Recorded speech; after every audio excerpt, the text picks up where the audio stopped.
Hello! If you are out there like me, wandering in the world and figure out what is the best layout for journaling, you are in the right place. I have looked on over the internet, gather on the information and try to figure out if I plan to journal now in 2025 or any year that you're gonna watch this video. This is how I could do that. It is a summary or a combination of different techniques that I picked up on from the other people. Try to combine a very good one that can cover a lot of aspects of the journaling. If you don't like any aspect, just leave them out. Here is your 2025 journaling layout. When you think about journaling, what it is for you, you have to think about this question first before you go further into the layout of the journal. Because for me, the journaling is a reflection. It helps me to reflect on any distress or stressful or good, happy event, anything. Then I will process my emotions, feelings, and thoughts on that occasion and see what I can learn from the event. The second thing that I can do with the journaling is to track my goals. I have certain goals that I will achieve this year and I want to see the progress of it. And from that, you can see whether you have achieved it or you have not and what you can do further to achieve what you have planned. The third thing that I could do with journaling is brain dump. Anytime I have intrusive thoughts or some bright idea, I want to put them down on the paper so I can remember them. It doesn't bother me in the head and I can see them clear on paper, and it gives me a little bit better visualization to see what is going on, and from that I can maybe process the information better. A little bit boost for the journaling is creativity. And if these are on the same thing you want to plan in your journal, there are several techniques that you can do to achieve them. For reflection, you can have either reflective journaling, one sentence journaling, morning pages, branded journaling. We have discussed all of these techniques before. Please check out those videos to see what is suitable for you. For tracking, you can have bullet journaling or goal journaling. Brain dump, idea junk journaling is perfect for that. Creativity, art journaling. Now, with all of these in mind, this is what you want your journal is about. The layout that we're coming up next will help you to fulfill all of these criteria, okay? When you have your journal, the very first page, you're gonna write down the year. For example, 2025. If you see this one in the future, just write the year that you are in.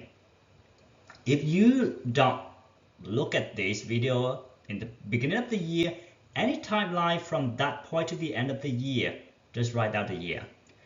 And because you open this one and you look at it, you want to remind yourself your personality traits. What is you so proud of? What is the traits you want that other people could remember about you? And remind yourself also what are your strengths. And from that you can enhance them and keep a good strength together with you at all time. Turning to the next page. This is your yearly goals. What you want to achieve from this point to the end of the year. Spend a minute or so to write down your yearly goals. You can stop the video, write it down, make sure write it down on paper, because when you write it down, it imprints into your mind or your head, your brain, that you have written it down, and it makes you more committed to achieve those goals.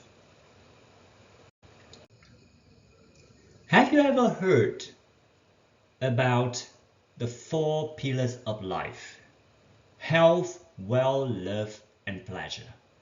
When I have learned about that, it really blew my mind, because when you think about writing your goals, it may be usually sometimes one-sided. For example, most of the time, my goals could be surrounded the career or money. For example, I want to have promotion. My goal could be finding a new job. My goal could be have more money.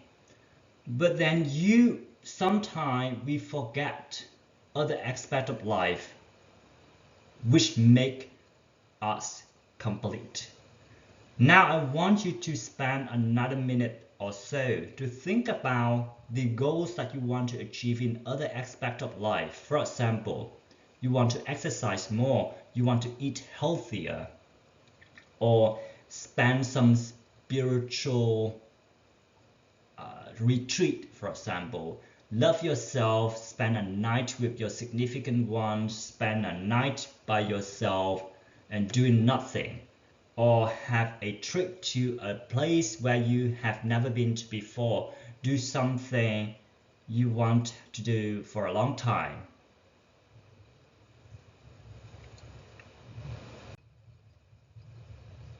Another step to step up your goal is using SMART goal.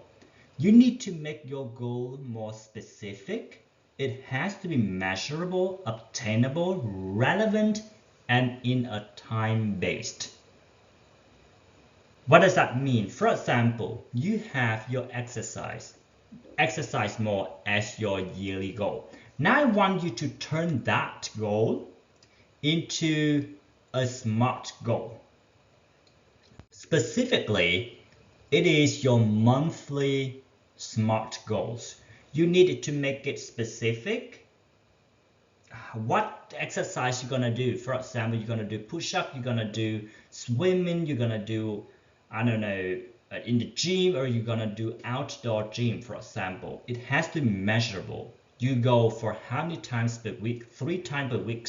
You're gonna do after work, you're gonna do 1 hour or 2 hours.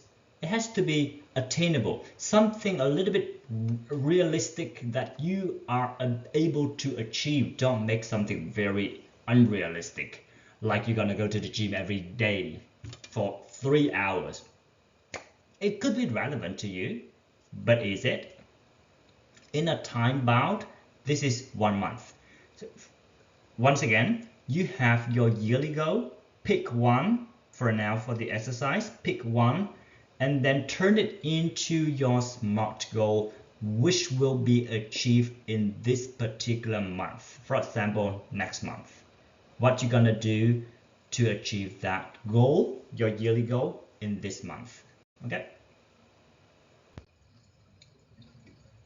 After you write down your yearly goal, expand them into the 4 aspects of life that cover all the 4 pillars of life.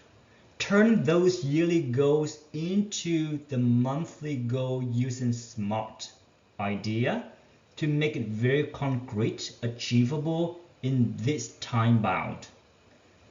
Now you need to track your goals to see if you actually achieving them. For example, you're gonna do the exercises 3 times per week after work. You're gonna track it either with this layout. I based loosely on bullet journal. So for example, here you're gonna write down all the dates of the month. For example, you can count it from 1 to 30 or 31, 28, depends on the month. For example, here February, then you don't have to do up to 31, for example. And list all of the things you want to track. Exercises, the books you're gonna read, how often you hang out, alcohol consumption, do you floss as your dentist told you so, did you do something fun? Some people try to track their mood, for example, or period. Anything you want to track, you put it down here and simply mark the dot on the date. The second way you can do with the monthly entry is using the one sentence journal. You just write one sentence per day on the month to summarize or given the highlight of the day. In that way, you kind of remember what happened to you. And when you tell the story to your friends, your relatives, your parents, oh, I had a fantastic month. This is what I did.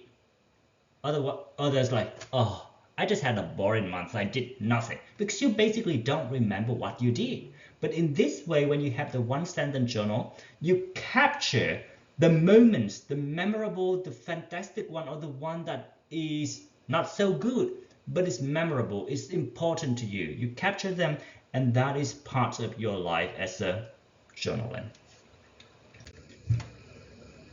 By the end of the page, you're gonna write down the lesson of the month and the score that you're gonna give yourself in this month. What I like a lot about this part is the lesson of the month. It's not something that has to be like innovative. Oh, I created or I invented a new lesson. No, it is something that you learned in this month. There's some event happen and you figure it out and you learned from that. Write it down. It will help you to remind what you have learned in the past. You can score it on whatever the scale you want. Can be like a 3-point scale or 5-point scale. I use a 4-point scale because it's kind of based on the week. You see this week is good, not, and then you color it. I do the way that I color with the coloring tracking system. Green, yellow, and red to mark it as good, neutral, or not so good. So far, you have your yearly goals, your monthly goals, you track what happened in the month. Now is the part you're gonna do as a daily entries. You can use it as a brain dump for ideas for intrusive thoughts, or you can do it as reflective journaling, morning pages, prompted journaling, any kind of techniques you want to do here in your daily entries. Up to you. Mismatch. You don't have to do just one. You can do multiple combines as much as you need. This is what I do. I usually have a title of the entry. Not necessarily, but I just feel it kind of capture the essence of the event in the title. I usually use some color to make it looks a little bit fancy. You can have some drawing on that. Then you write the entry as usual. The last part of the entry, which is I called draw or paint your feeling. In this way, it kind of boosts your creativity, but it also one of the way to help resolve your emotions. You can transfer your emotions not just by writing, but also through colors. It might help to reduce stress. Try it out if it works for you. Here are some prompts that you can try out at home to see if the prompted journaling is something that might be intrigued for you. For me, not so much, but maybe for some people, it's a good way or a good tool that help you to find yourself or to guide you to the unknown path, let's say. Now, you move to the end, nearly to the end of your journal, the year in review. People have talked so much about New Year's resolution. They suck. I think one part of it, why it sucks, because they missed this part, the year in review. Because you cannot know what you want next year if you don't know what you have done this year. That's why the year review, you kind of reflect upon everything that has happened in this year, write it down, the lessons that you learned from them. It's more or less as a reflective writing, but on the whole year. And from that, you know what you want to do next year. And then you can write down your yearly goals for next year. And then it will close the loop. The circle now is fully closed. I hope with this technique, with this layout, with this setup, will help you to start your journaling now. Thank you.